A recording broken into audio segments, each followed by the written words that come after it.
안녕하세요. 오늘도 사연살롱을 찾아주셔서 감사합니다. 지난해 여름 친정엄마가 세상을 떠나셨어요.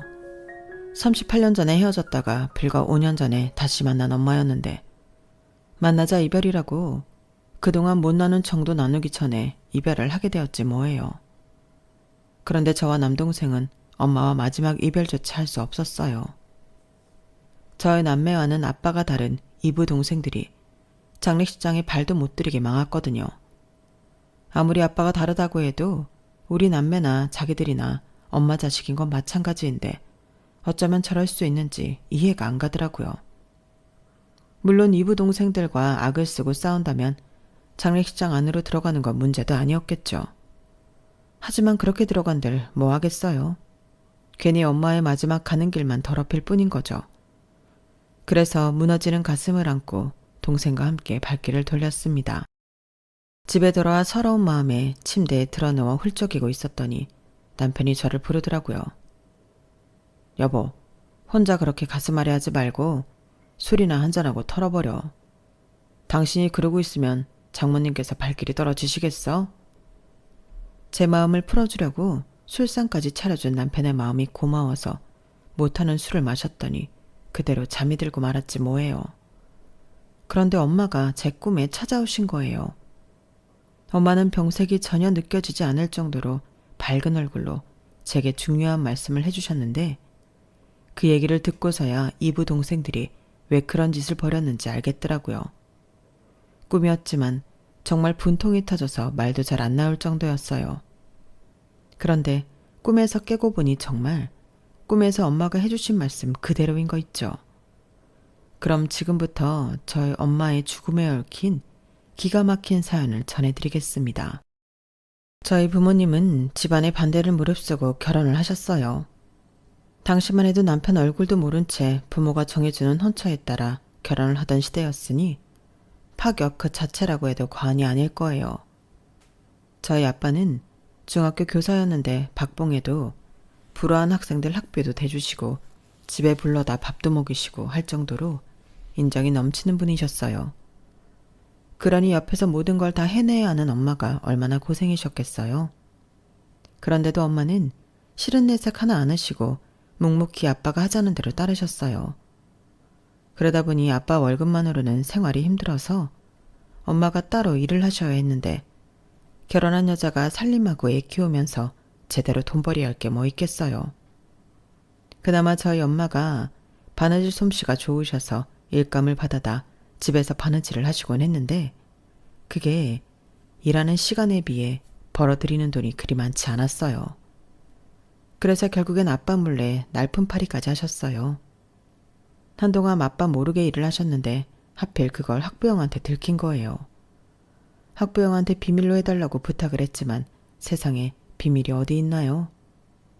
엄마가 날품팔이 한다는 소문은 학부형들을 통해 아빠 귀에까지 들어가게 되었고 결국 그 일로 두 분은 말다툼까지 하게 되셨어요. 그날 이후 아빠는 엄마가 하던 일을 못하게 하셨고 대신 아빠가 일을 더 하게 되셨어요. 지인이 하는 쌀집에서 시간이 날 때마다 배달 일을 하셨어요. 그날도 아빠는 학교에서 퇴근 후에 쌀 배달을 하러 가셨는데 그게 마지막이 되고 말았어요. 배달 자전거에 쌀을 싣고 달리다가 마주오던 트럭에 치이신 거예요. 그런 사실을 몰랐던 엄마와 우리 남매는 아빠가 돌아오시기를 기다리면서 아랫목에 묻어둔 밥그릇만 만지작거리고 있었어요. 그러다 뒤늦게 아빠의 사고 소식을 듣고 병원에 달려갔을 때는 이미 아빠는 세상을 떠난 뒤였어요.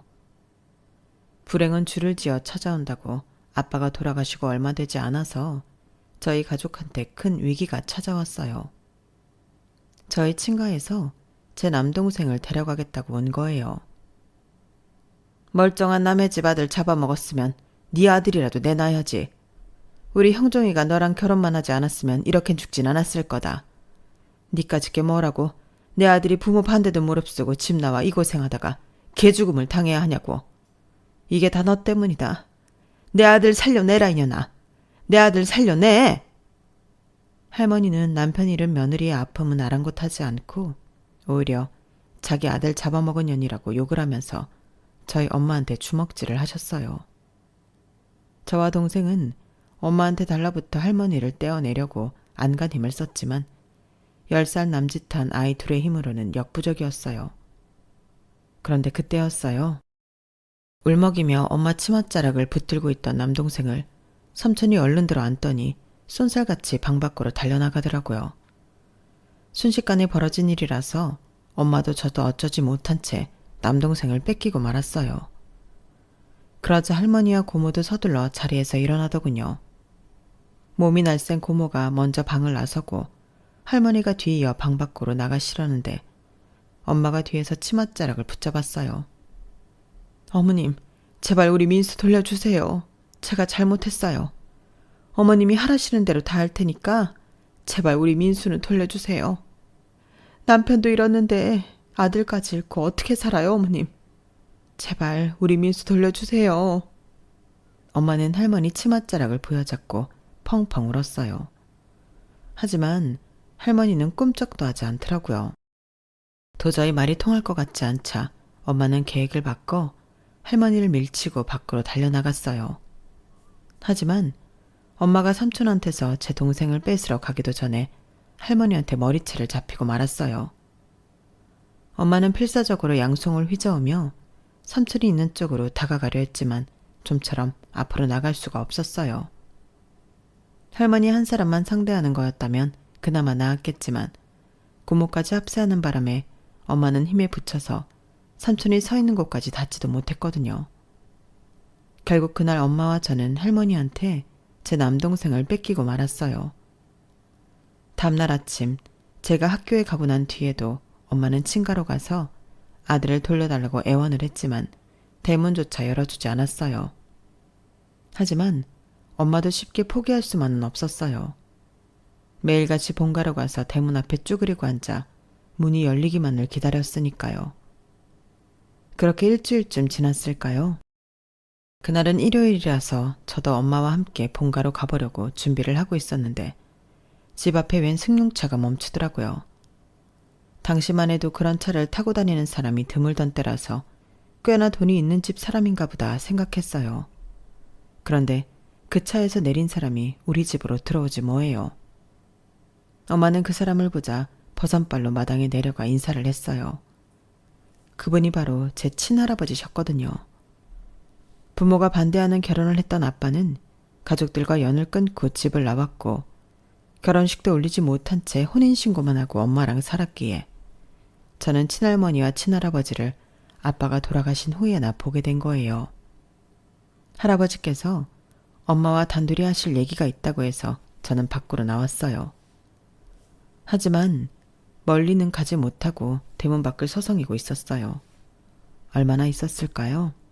할아버지가 집에서 나오셨어요. 할아버지께서는 저를 보시고는 희미하게 미소만 지으시곤 차에 오르셨어요. 그런데 집 안에 들어가 보니 엄마가 등을 돌린 채 앉아서 어깨가 들썩이도록 흐느끼고 계셨어요. 할아버지한테 혼난 거냐고 우리 민수 안 준다고 그러냐고 물었더니 아니라고 하면서도 눈물이 그치지 않더라고요. 그런데 며칠 뒤 엄마가 그러시는 거예요. 민영아, 엄마 없이도 민영이가 민수 잘 돌볼 수 있지? 뜬금없는 엄마의 말에 저는 심장이 벌컹벌컹 뛰기 시작했어요. 그건 엄마 말 중에 엄마 없어도 라는 부분 때문이었어요. 아니나 다를까 엄마가 그러시는 거예요. 민영아, 엄마가 생각해 봤는데 아무래도 네가 할아버지 댁에 들어가 사는 게 좋겠어. 그러면 민수도 챙길 수 있고 너도 지금보다 훨씬 편하게 살 수 있을 거야. 할아버지가 약속하셨거든. 네가 원하면 대학 공부까지 시켜주시겠다고. 너도 알겠지만 엄마 힘으로는 민수랑 너 제대로 키우기 힘들어. 대학은커녕 당장 먹고 사는 것도 힘들어질 거야. 그러니까 할아버지 댁에 가서 잘 살아.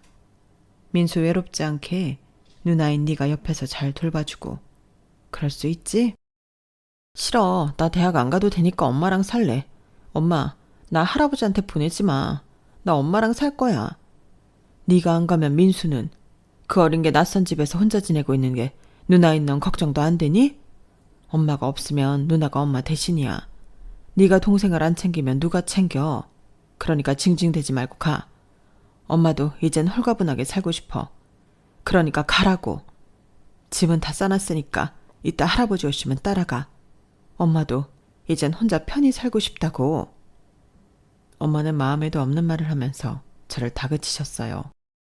그리고 그날 밤 얼마 전에 왔던 그 차를 타고 할아버지께서 집에 오셨고 저는 안 가겠다고 발악을 했지만 결국 기사 아저씨 손에 이끌려 차에 오르게 되었어요. 그리고 그날 이후 엄마를 만날 수 없었어요. 할아버지 댁에 도착해보니 놀라움의 연속이었어요. 잔디깔리 마당이 있는 집은 처음 봤거든요. 거기다 집에는 식모도 셋이나 있더라고요. 2층짜리 대저택에는 방도 많고 화장실도 집 안에 있었어요. 정원에 있는 연못에는 잉어도 있어서 집이 아니라 공원에 온 기분이 들더라고요. 남동생은 저를 보자 울먹이면서 달려와 안겼어요. 입고 있는 옷이며 머리 스타일은 부잣집 도련님 같았지만 이 어린 녀석이 그동안 얼마나 마음고생을 하고 지냈는지 단번에 알겠더라고요. 왜 엄마가 나한테 할아버지 댁에 가서 동생을 돌보라고 했는지 이유를 알 것 같았어요. 할머니는 저를 못마땅해 하셨지만 할아버지께서 결정하신 일이라 그런지 내색은 하지 않으셨어요. 그렇지만 먹는 거며 입는 거며 저랑 동생을 차별하는 것도 잊지 않으셨죠. 그 집에는 저희 남매 말고 삼촌도 살고 있었는데 저희 남매한테 관심은 없었어요.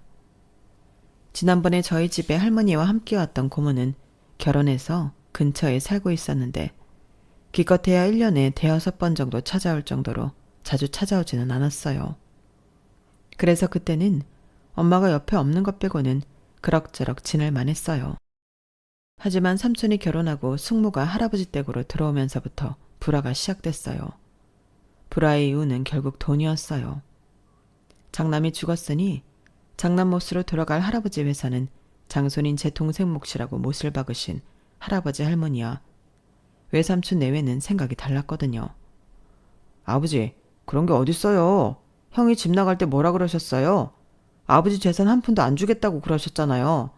그런데 이제 와서 민수 저놈한테 형 몫을 주겠다니 이게 말이 되냐고요. 그동안 형 대신 아버지 밑에서 죽어라 이란저란 뭐가 되냐고요. 형만 자식이고 저는 자식도 아니에요? 다른 건 몰라도 회사는 안 돼요. 하늘이 두 쪽 나도 그건 저 주셔야 된다고요. 이 말이 맞아요, 아버님. 민수 나이를 생각해 보세요. 저 어린 게 언제 커서 회사를 맡아요. 이야, 그동안 아버님 옆에서 일도 배워왔고 또 경영의 소질도 있잖아요. 아버님이 힘들게 세우신 회사인데 믿을 만한 사람한테 맡기는 게 좋지 않겠어요? 민수야, 우리가 잘 거두면 되는 거고요. 숙모는 어떻게든 할아버지 마음을 돌리려고 했었지만 세상을 오래 살아오신 할머니 할아버지께서 그 속을 모르시겠어요? 아, 고양이한테 생선을 맡기지. 내 배로 나온 자식 속을 내가 모를까봐? 회사 물려받으면 그날로 돈 받고 팔아넘길 놈이라는 거 내가 모를 줄 아니? 그리고 퍽이나 니들이 민수를 거두겠다. 한 집에 살면서 애방에 얼굴 한번 안 들이미는 놈이. 아무리 니들이 떠들어봤자 네 아버지나 나나 생각 안 변하니까 괜한 짓 하지 마. 회사는 형종이 아들 몫이니까. 할머니께서는 확실히 못을 박으셨지만 삼촌은 끝까지 포기하지 않았어요. 10여 년쯤 지나 할아버지가 돌아가시자마자 기다렸다는 듯이 회사를 가로채버렸거든요. 물론 할머니께서 반대를 하셨지만 회사 일에 문외한이던 할머니가 어쩔 수 있는 상황이 아니었어요. 이미 회사 간부들까지 물밑으로 작업을 해놓은 삼촌은 너무도 쉽게 대표 자리에 올랐으니까요. 삼촌이 우리 남매를 위해 내어준 건 대학 등록금과 생활비 정도였어요. 그 후도 10주년 뒤 할머니께서 세상을 떠나셨을 때 할머니께서 사시던 집까지 모조리 삼촌이 가져가 버렸고요. 그때는 이미 동생도 저도 가정을 이룬 상황이어서 유산에 대한 욕심도 내지 않았어요. 할머니께서 살아계실 때 동생 앞으로 약간의 땅과 집을 한 채 증여해 주신 데다가 제가 결혼할 때 혼수도 넉넉히 해주셨으니 더 바랄 게 없기도 했죠. 할머니께서 돌아가신 이후로는 세상의 혈육은 동생과 저 둘뿐이라는 생각으로 살았어요. 삼촌과는 연락이 끊긴 지 꽤 되어서 명절에 왕래를 하는 건 동생 내뿐이었으니까요. 동생은 아빠를 닮아 그런지 누가 그렇게 하라고 한 것도 아닌데도 중학교 수학교사가 되었고, 저는 대학에서 미술을 전공하고 졸업하자마자 결혼해서 전업주부로 살아왔어요. 그러다 IMF 때 시댁이 망하면서 그 여파로 남편 역시 직장을 잃게 되고부터는 남동생 명의의 땅에서 농원을 하게 되었어요. 저희 시댁이 비료 관련 회사를 했었기 때문에 남편도 그쪽으로는 인맥도 있어서 농원을 시작할 때 주변에서 도움을 받을 수 있었거든요. 집에서 살림만 하는 전업주부로 살다가 매일같이 손에 흙을 묻히는 농원 주인으로 살게 되었지만 저는 살림보다는 화초를 키우는 일이 더 맞는 것 같더라고요. 한때 유행했던 다육식물로 재미도 보고 할아버지 댁에 살 때 정원사 아저씨한테 배운 가드닝 기술을 바탕으로 농원 옆에 작은 정원을 만들었는데 그걸 본 손님들이 저희 정원에 심어진 꽃과 나무들을 주문하기 시작하면서 꽤 매출이 늘기도 했거든요. 그랬더니 하루는 동생 녀석이 찾아와 그러더라고요. 누나, 이 땅 누나 명의로 돌리자. 아무리 봐도 이 땅 주인은 누나가 맞는 것 같아. 얘, 너 그거 올케랑 상의는 하고 하는 말이니? 네 마음은 고맙지만 그런 결정을 내릴 때는 안사람이랑 상의부터 해야 하는 거야. 난 갈 데 없는 우리한테 이 땅을 빌려준 것만 해도 충분히 고맙고 만족해. 당연히 했지. 그 사람도 그렇게 하래. 애초에 할머니한테 집이고 땅이고 받을 때부터 둘 중 하나는 누나한테 줘야겠다고 생각했었어. 똑같은 손주인데 아들이라고 나만 받는 건 너무하잖아. 그리고 나한테는 누나가 사는 곳이 본가인데 누나가 한 곳에 정착하면 좋잖아. 그래야 나도 안심이 되고 말이야. 그러니까 아무 걱정 말고 그냥 받아. 대신 세금은 누나가 알아서 내고. 그럼 되지? 남들은 형제간에도 10원짜리 하나도 안 뺏기겠다고 으르렁댄다는데 어떻게 된 게 제 동생은 욕심이란 게 없었어요. 그것도 따지고 보면 아빠를 똑 닮은 것 같아요. 동생 덕분에 농원을 이전할 걱정 없이 뿌리를 내리게 된 우리 부부는 본격적으로 농원을 키워가는데 박차를 가했어요. 그러자니 부지가 모자라서 근처 땅을 매입하려고 부동산에 연락을 하게 되었죠. 아, 그 땅 주인 할머니요? 서울 어디에 사시는데 내가 연락 한번 넣어볼게요. 그런데 너무 기대 안 하는 게 좋아요. 땅 안 팔 테니까요. 그 땅 일대가 개발된다는 소문이 돌아서 한창 땅값이 올랐을 때 땅 사겠다는 사람들이 돈다발 들고 줄지어 찾아왔는데도 할머니가 꿈쩍도 안 하셨거든요. 개발도 무산되고 그때 땅 팔았으면 떼부자 되는 건데 말이에요. 암튼 연락은 해볼 테지만 너무 기대는 마요. 그리고 다음날 바로 연락이 왔어요. 부동산 중개사 말대로 그 땅 주인 할머니는 땅을 안 팔겠다고 했다나 봐요. 저희로서는 그 땅이 아니고서는 농원을 증축할 수가 없어서 어떻게든 땅을 매입해야만 했어요. 그래서 제가 직접 땅 주인 할머니를 찾아가 부탁해보겠다고 주소 좀 알려달라고 했어요. 그랬더니 개인정보를 함부로 알려줄 수는 없다고 해서 전화번호만 겨우 알아냈어요. 어떻게든 만나 뵙고 말씀을 드리려고 일단 전화부터 드렸는데 목소리를 듣는 순간 말문이 막혀버렸지 뭐예요. 목소리가 저희 엄마랑 똑같았거든요. 이보세요. 전화를 했으면 말을 해야죠. 말 안 하면 이만 끊습니다. 잠시만요. 저 혹시 한숙자 씨 아니세요? 네, 내가 한숙자 맞습니다만 어디십니까? 정확한 우리 엄마 이름까지 확인하고 나니 눈물이 왈칵 흘러내렸어요. 수화기 너머로 울먹이는 소리를 들으셨는지 엄마도 목소리가 떨리기 시작했어요. 혹시 민영이니? 맞지? 우리 민영이 맞는 거지? 저를 울먹이며 기어들어가는 목소리로 네라고 대답했고 엄마는 그 목소리를 용케 알아들으시곤 이내 울먹이기 시작하셨어요. 한참을 수화기를 붙들고 울먹이기만 했던 우리 모녀는 겨우 진정을 하고는 지난 세월을 어떻게 살아냈는지 얘기를 나눴어요. 저는 할아버지 댁에서 살아온 얘기를 해드렸고 동생 민수가 아빠처럼 중학교 수학선생이 됐다는 것과 내가 현재 할머니가 동생한테 주신 땅에서 농원을 하고 있다는 것까지 모두 말씀드렸어요. 오늘 전화를 한 것도 농원 옆에 땅을 사려고 연락을 했던 거라는 것도요. 그러자 엄마는 울먹이시면서 그랬구나 를 말하셨어요. 비록 엄마와 떨어져 살았지만 돈 많은 존모의 도움으로 어려움 없이 살았던 우리 남매와 달리 엄마는 꽤 힘든 세월을 살아오셨더라고요. 저희 남매를 시댁에 보내고 이듬해 재가를 하게 된 엄마는 전차가 남긴 자식이 셋이나 있는 집에 들어가 엄마가 둘을 낳아 통 5아이를 키우고 살았다고 했어요. 전차 자식들이 저희 엄마는 싫어했어도 핏줄은 땡겼는지 이복 동생들은 잘 챙겨서 그나마 큰 걱정 없이 살았지만 재혼했던 남편도 10년도 채 안 돼서 세상을 떠나버리는 바람에 혼자 5아이를 벌어먹여야 했다고 하더군요. 다행히 농사를 짓던 남편 앞으로 땅이 있어서 애들과 함께 농사를 지으며 살았다고 했어요. 넉넉하지는 않았지만 그래도 입에 풀칠은 할 수 있었다고요. 그러다 전처 자식 셋이 하나 둘 집을 떠나고 엄마가 낳은 아들 둘을 키우고 살다가 지금은 땅을 팔고 서울에서 살고 있다더라고요. 그러면서 엄마가 저희 농원으로 찾아오시겠다는 거예요. 연세도 있으신데 어떻게 여기까지 오세요? 그러지 마시고 민수가 서울에 사니까 민수한테 모시고 오라고 할게요. 엄마 사시는 곳 주소 좀 알려주세요. 어차피 동생한테도 알려야 할 일이라서 동생을 시켜 엄마를 농원으로 모시고 오라고 했어요. 그렇게 저보다 먼저 엄마를 만나게 된 동생은 제가 그랬던 것처럼 한참이나 엄마를 끌어안고 울었다고 하더군요. 저희 농원에 도착했을 때 엄마랑 동생 눈이 퉁퉁 부어있는 걸 보고 안 봐도 어떤 상황이었는지 짐작이 갔어요. 그날 우리 남매와 엄마는 38년 만에 다시 만나 그동안 못다 했던 이야기를 나눌 수 있었어요.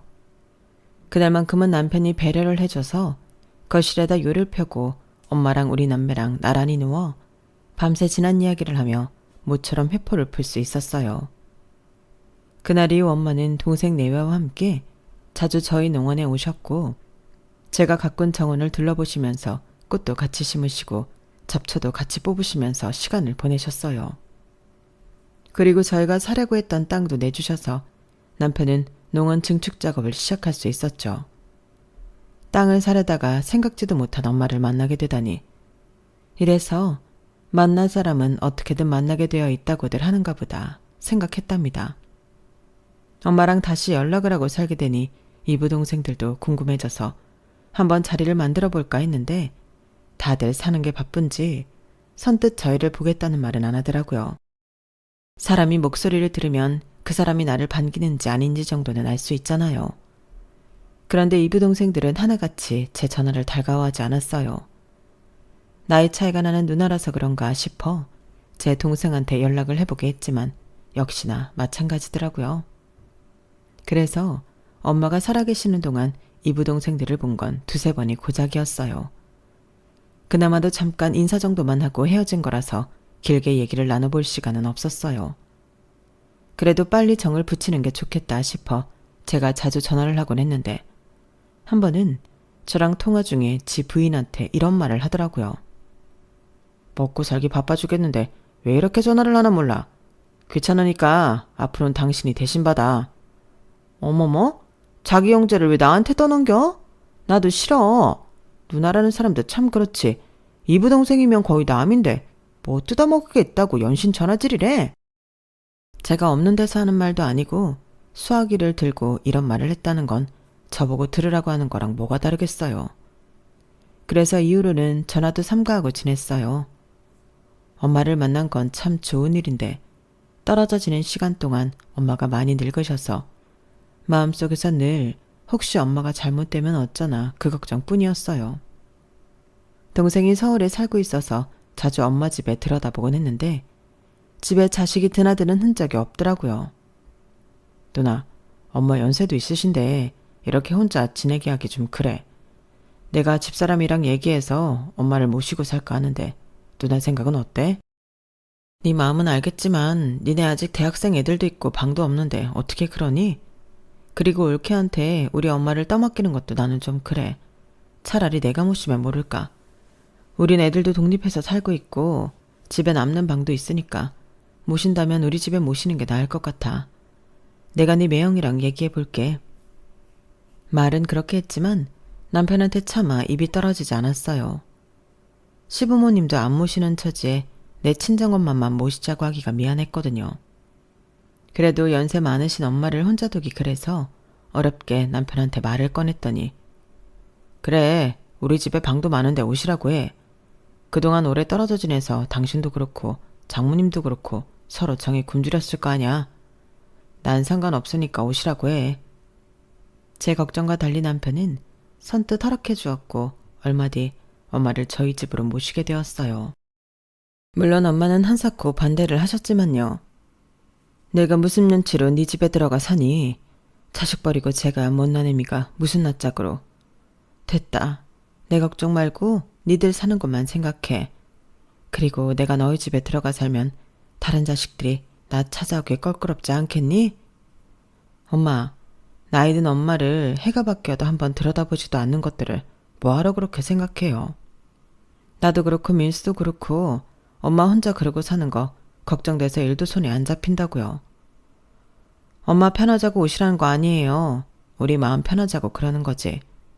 정 그렇게 그쪽 자식들 걱정되시면 오며 가며 지내시면 되잖아요. 엄마가 집에 가시겠다고 할 때마다 제가 데려다 드릴 테니까 일단 우리 집에서 지내봐요. 그렇게 반강제로 엄마를 저희 집에 모시고는 엄마가 집에 들리시겠다고 할 때마다 엄마를 모시고 서울집에 데려다 드리곤 했어요. 그런다고 이부 동생들이 찾아오는 일은 없었지만요. 그렇게 5년 가까이 거의 저희 집에서 엄마를 모시고 살면서 장 담그는 것도 배우고 김치며 밑반찬도 새삼 엄마한테 배워나갔어요. 엄마 레시피 그대로 만들었더니 어릴 때 먹던 그 맛 그대로여서 어찌나 반가웠나 몰라요. 사람이 늙어갈수록 어릴 때 먹고 자란 음식을 더 찾게 되잖아요. 그래서 그런가 저는 엄마 음식이 그렇게 입이 잘 맞더라고요. 엄마는 특히 제가 갖고 온 정원을 좋아하셨는데 특히 수국이 잔뜩 심겨진 꽃밭 앞에서 시간 가는 줄 모르고 앉아 계시곤 했어요. 난 수국이 참 좋더라. 작은 꽃봉오리가 한데 모여서 오순도순 사는 것도 예쁘고 색상도 하나같이 예뻐서 하루 종일 봐도 질리지가 않아. 그 말을 들은 남편은 엄마가 편히 앉아서 수국을 감상하시도록 수국 옆에 나지막한 나무 의자를 만들어 드렸어요. 그리 대단한 솜씨는 아니었지만 장모님을 생각하는 사위의 마음이 담겨서 그런지 엄마도 그 의자를 무척 좋아하셨어요. 그렇게 함께하지 못했던 시간을 보상이라도 받듯이 제 곁에서 5년 가까이 머무르시던 엄마는 서울에 사는 이부 동생을 만나러 가야 한다고 하셔서 제 남편이 그 집에 데려다 드렸는데 며칠 뒤 병원에 입원을 하셨다는 연락이 온 거예요. 노안의 치매까지 심해져서 더는 거동도 힘들어져서 그렇게 됐다고 하더군요. 저랑 같이 지내실 때 이미 치매 초기 증상이 보이긴 했어도 이렇게 갑자기 심해질 줄은 몰랐기 때문에 괜히 서울집에 보내드린 것 같아 후회가 됐어요. 그런데 평소 엄마를 거들떠도 안 보던 이부 동생들이 자기 처까지 끌고 와서는 지들이 간병을 할 테니 저는 오지 말라고 하지 뭐예요. 벌쩡한 우리 엄마 데려다가 얼마나 부려먹었길래 노인네가 이렇게 됐냐고요. 그러고도 뻔뻔하게 엄마를 보겠다고요? 참, 두고 맘대로. 앞으로 우리 엄마 얼굴도 볼 생각 말아요. 엄마 장례식에도 오지 말라고요. 바락바락 대들며 제게 소리치는 이부 동생을 보니 억울하고 화도 났지만 그쪽 입장에선 충분히 그럴 수 있겠다 싶어서 일단 마음이 진정될 때까지 기다려보자 생각했어요. 대신 이부 동생네도 생활은 해야 하니까 간병인은 내가 불러주겠다고 했어요. 이부 동생 내외도 그것까지는 막지 않더라고요. 그 덕에 저는 수시로 간병인과 연락을 하면서 엄마 상태를 들을 수 있었고 엄마가 입원하시고 한 달이 조금 넘어갈 무렵 비보를 전해 듣게 되었어요. 엄마가 지난밤에 세상을 떠나셨다는 얘기였죠. 갑작스런 엄마의 부고에 동생을 불러 장례식장으로 갔어요. 그런데 마침 저를 발견한 이부 동생 중 둘째가 저희 남매 앞을 막아서지 뭐예요. 그 동생은 주변을 의식하는지 목소리를 낮춰가며 그러더군요. 여기가 어디라고 왔어요? 우리 엄마가 제가 한 거 사방에 소문낼 일 있어요? 누구 망신 주려고 여길 왔냐고요? 여기 형들이랑 누나들까지 와 있는데 자말 말고 돌아가요. 엄연히 따지자면 그쪽들은 호적에도 안 올라 있는데 우리 엄마 자식이라고 하기도 그렇잖아요. 그러니까 가세요. 당장 가라고요.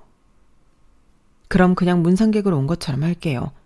제발 엄마, 마지막 가시는 곳만 보게 해줘요. 내가 이렇게 부탁할게요. 이 사람이 진짜 당장 안 꺼져요. 안 그럼 우리 형 부를 거예요.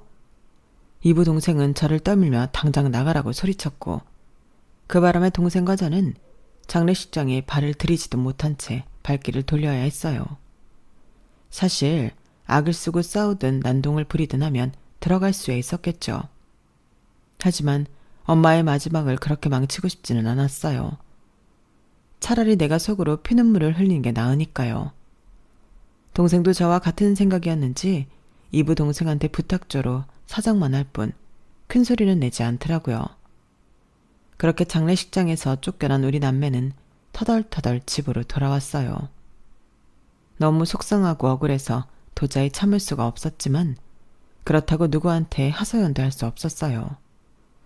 내 부모와 우리 남매 사이의 일인데 남들한테 말해봤자 치부를 스스로 들추는 꼴밖에 안 되니까요. 그래서 침대에 누워 끙끙거리며 울고 있는데 남편이 다가와 술이라도 한잔하고 풀라고 그러더군요. 평소 술은 입에 잘 안 되는 저였지만 그날은 술이라도 마셔야 이 괴로움에서 벗어날 수 있을 것 같았어요.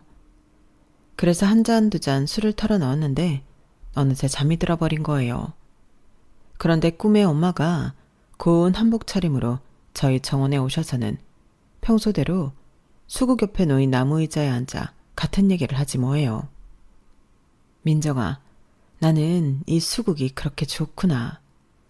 작은 꽃봉오리가 한데 모여 오순도순 사는 것도 예쁘고 꽃이랑 잎이 수북해서 그 안에 뭘 숨겨도 보이지도 않잖니? 민정아, 내가 왜 하루 종일 수국 앞에 앉아 있었는지 아니? 엄마는 그 말을 하시고는 제 얼굴을 물끄러미 바라보셨어요. 마치 당신의 말뜻을 알아맞혀보라는 듯이요. 그리고 꿈은 거기서 깼어요. 그래서 맨발로 정원에 나가 수국 앞에 섰어요. 캄캄한 밤이라 유일하게 달빛만이 수국 위에 잔잔하게 떨어져 있는데 그게 참 묘하게 보이더라고요. 엄마가 한 말의 뜻이 뭘까 한참을 생각해봤지만 도무지 떠오르는 게 없었어요. 그리고 드디어 탈상을 하는 날이 되었어요. 이부 동생들은 우리한테 오지 말라고 했지만 그래도 엄마 관이 나가는 것만큼은 지켜보고 싶었던 우리 남매는 장례식장으로 향했어요. 이부 동생들한테 들키지 않게 멀찍이 떨어져서 발인을 지켜보고는 장지까지 따라가 엄마 유골이 납골당에 안치되는 것까지 지켜볼 수 있었어요. 다시 만난 뒤로 고작 5년간의 정을 쌓고 떠난 엄마가 한없이 그리웠지만 한편으론 5년 동안이라도 함께할 수 있어서 다행이라는 생각도 했어요. 그렇게 엄마 장례가 끝나고 일주일쯤 지났을까요? 아침 일찍 누가 대문을 부술 것처럼 두드리는 거예요. 남편이 나가봤더니 이부 동생들 내외가 마치 빚받으러 온 빚쟁이처럼 저희 집으로 밀고 들어오지 뭐예요. 그리고는 다짜고짜 그쪽한테 있지. 다 알고 왔으니까 당장 내놔. 아, 땅 문서 내놓으라고. 땅 문서라니 그게 무슨 소리예요? 어머 시침이 떼는 것 좀 봐. 저기요. 우리 어머님이 남긴 땅 문서 그쪽한테 있다는 거 다 아니까 시침이 그만 떼고 당장 내놓으세요. 그 인간들은 눈에 불을 켜고는 아침 대바람부터 알아듣지도 못할 말을 하며 우리 집 곳곳을 뒤지기 시작했어요. 장롱 속 이불을 다 헤집고 옷장이며 서랍장, 심지어 주방 서랍까지 죄다 뒤집어 까더라고요. 제 남편이 당장 그만두지 않으면 경찰을 부르겠다고 하는데도 아랑곳 않고 미친 년놈들처럼 뭔가를 찾느라 현안이 돼 있었어요. 그렇게 하고도 아무것도 나오지 않자 씩씩대며 그러더군요. 우리 엄마 앞으로 된 땅 당신도 알지? 근데 그 땅 문서가 왜 없냐고. 엄마가 분명히 그날 잠결하는 소리를 내가 다 들었는데 왜 없냔 말이야. 사정을 들어보니 엄마가 이부 동생 집에서 정신을 잃고 쓰러진 날 병원으로 이송되는 구급차 안에서 그런 말을 하셨다나 봐요. 아버님이 주신 양평 땅을 50억을 준다고 팔려고 했지만 안 팔았다고요. 아마도 예전에 부동산 중개소에서 들었던 그 말인 것 같았어요. 지금 저희 농원을 증축해서 쓰고 있는 그 땅 얘기요.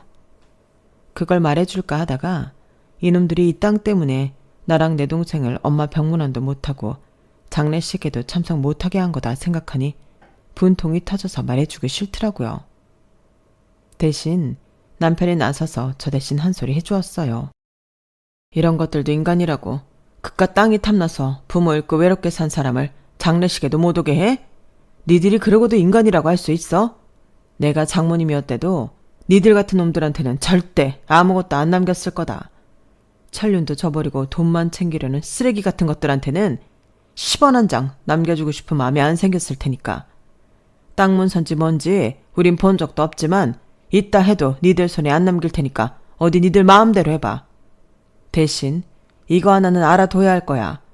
내 아내랑 처남한테 한 짓은 법정 가서도 니들한테 불리한 증거로 사용된 거라는 걸. 그 더러운 낯자 꼴도 보기 싫으니까 당장 내 집에서 나가. 경찰 부르기 전에 당장 나가라고. 결국 그 인간들은 소득 없이 돌아갔고 그제야 꿈에서 엄마가 했던 말이 떠올라 수국이 심겨진 화단으로 갔어요. 그리곤 수국밭 안쪽을 살피는데 물에 젖은 흙 속에서 살짝 삐져나와 있는 비닐팩이 보이지 뭐예요. 그걸 파봤더니 주방에서 쓰는 이중 비닐팩 안에 든 문서가 보이는 거예요. 문서를 꺼내보니 저와 제 동생 이름으로 된 땅 문서더라고요. 저희 농원을 증축한 땅과 그 일대 땅들의 문서 말이죠. 그러니까 엄마는 돌아가시기 전에 이미 이 땅을 저희 남매 앞으로 해두셨던 거예요.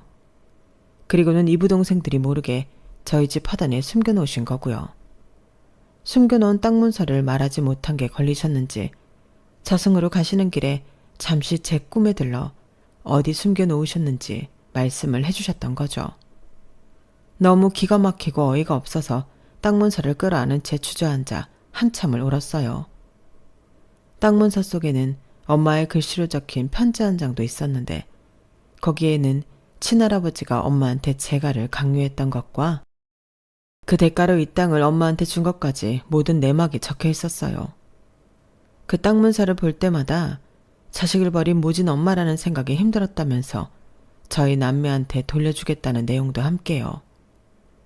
그게 우리 남매에 대한 엄마의 사죄의 뜻이라고 말이죠. 결국 엄마의 뜻대로 그 땅은 우리 남매 손에 들어오게 되었어요. 이부 동생들이 법적으로 문제 삼을 거리도 없을 만큼 이미 깔끔하게 증여가 된 상황이었으니까요. 엄마가 평생 한스러운 마음으로 바라보셨을 이 땅에는 저희 농원 일부와 남동생 내외가 노후를 보낼 전원주택이 들어서 있어요. 그곳에서 우리 남매는 엄마의 마지막 5년을 함께했던 추억을 곱씹으며 살아가고 있답니다. 엄마, 다음 생에는 절대 떨어지지 말고 우리 함께 살아요. 그때는 내가 못다한 효도 다 해드릴게요. 지금까지 제 사연을 들어주셔서 감사합니다. 내리사랑이라는데 오늘은 참 그 말을 곱씹게 되네요. 부모님들도 우리도 모두 건강하게 행복했으면 좋겠습니다. 여러분, 사연 댓글에 응원과 현명한 조언 부탁드려요. 좋아요와 구독은 저에게 큰 힘이 됩니다. 오늘도 좋은 일 가득하세요.